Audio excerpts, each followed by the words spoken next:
یہ جو تو نے جملہ کہا ہے نا کہ یا اللہ مجھے حضور کی گنہگار امت کے بدلے میں جہنم میں داخل کر دے، رب کو یہ تیرا انداز بڑا پسند آیا۔ وہ فرماتے ہیں محبوب کائنات اپنے صحابہ کے جھرمٹ میں موجود ہیں۔ محبوب کائنات صلی اللہ علیہ وآلہ وسلم نے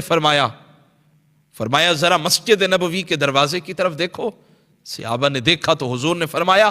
جو شخص کسی جہنمی کو دیکھنا چاہتا ہو تو وہ دروازے پہ وہ جو نوجوان کھڑا ہے اس کو دیکھ لے۔ کسی نے بھی اگر دیکھنا ہو، آپ جانتے ہیں کسی کو اگر جہنمی کہہ دینا تو پھر وہ برداشت نہیں کرتا ہے، لیکن یہ حضور نے فرمایا تھا کوئی اگر جہنمی کو دیکھنا چاہتا ہو تو اس نوجوان کو دیکھ لے۔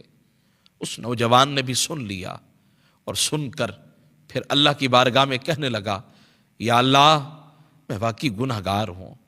یا اللہ میں نے واقعی تیری نافرمانیاں کی ہیں اور اتنی کی ہیں کہ اب تو تیرے